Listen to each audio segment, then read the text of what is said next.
Hello mga Marse! For today's vlog, samahan nyo na naman ako ngayong araw. Let's go!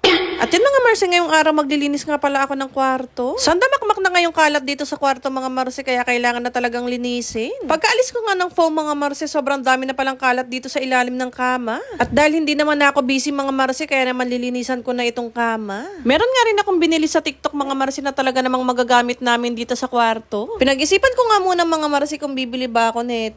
Dahil medyo may kamahalan nga. Pero dahil lumikot na naman ang kamay ko mga Marse, kaya naman napa-check out na nga ako bigla.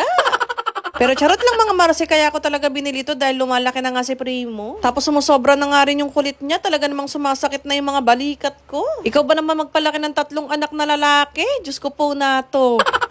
At yun mga Marse, naalis ko na nga yung mga nakatambak sa ilalim ng kama. O diba naigilid ko yung kama na walang kahirap-hirap? Kaya siguro binigyan ako ng malaking braso. Pagkatapos ko nga ilagay sa gilid yung kama, nagsimula na nga rin ako magwalis. Pinunasan ko na nga rin yung sahig mga Marse para talagang malinis. Amazing! At yun mga Marse, tapos ko na nga linisan yung kwarto, kaya naman bubuksan ko na itong binili ko sa TikTok.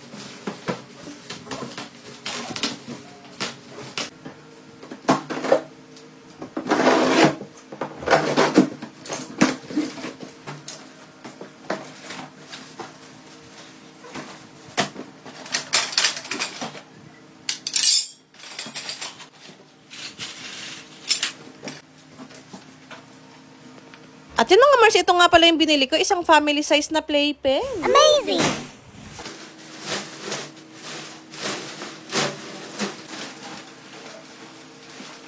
Napanood ko nga sa TikTok mga Marse na pwede nga ilagay yung kama sa loob ng playpen. Kaya naman umorder ako ng kasing laki ng kama namin. Nung nakaraan nga lang mga Marse, bumili nga ako ng maliit na playpen. At sa labas ng kwarto ko nga nilagay. Pero dahil sobrang init nga ngayon mga Marse, kaya naman hindi talaga aari na hindi kami mag-e-aircon. At yun mga Marse, pag-unbox ko nga, sinimulan ko na nga rin buuin itong playpen ni Primo. Safe nga yung ganitong playpen mga Marse para hindi rin nauuntog si Primo. Tsaka kahit mauna nga siya magising sa amin, hindi siya malalaglag. Nung nakaraan kasi mga Marse, hindi nga namin namalaya nagising na pala siya. Tapos nalaglag nga siya sa kama. Awa na nga lang ng Diyos mga Marse at wala nga nangyaring masama kay Primo. At hindi rin naman siya nagkaroon ng buko. Nagsisimula na nga rin kasi yung kakulitan ni Primo mga Marse, kaya talagang hindi po pwede na wala nga kaming ganito. Naisipan din pala namin ni Jowa mga Marse na alisin na nga lang din namin yung bed frame namin para hindi na nga mahuhulog si Primo. Maglalagay na nga lang ako ng karton sa ilalim ng kama para nga hindi malamigan yung likod namin kapag nga nakahiga kami. At yung mga Marse, after 1 hour, nabuo ko na nga rin itong playpen ni Primo. Amazing! Ah, galing nga. Dali! Ganda dun. Girl, take a bro. Tayo, tayo. Halika.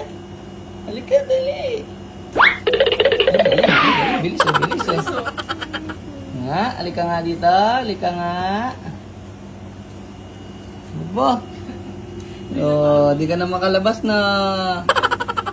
Sobrang natuwa nga ako dito mga Marse, gawa ang ganda nga ng quality niya. Sobrang worth it nga mga Marse kahit medyo may kamahalan nga. Makakatulog na nga rin kami mga Marse na hindi nga iniisip na baka nga mahulog si Primo sa kama. At yun mga Marse, bago pala matapos ang video na ito, meron akong ipapakilala sa inyong bagong gaming app kung saan pwede kayong kumita ng pera. At ito nga ang Feel Lucky. Amazing! Nasa comment section ko nga lang mga Marse ang link. At kapag nga nag-register kayo mga Marse, meron na agad kayong automatic na 700 pesos. So di ba ang bongga? Amazing! Siyempre mga Marse, i-share ko din nga sa inyo yung lagi kong nilalaro dito, itong Mines. Napakadali nga lang manalo dito mga Marse. Syempre, dapat hindi mo nga mapipindot yung bomba. Yan mga Marse, magbe-bet na nga ako ng 160 lang. O, 160, bet.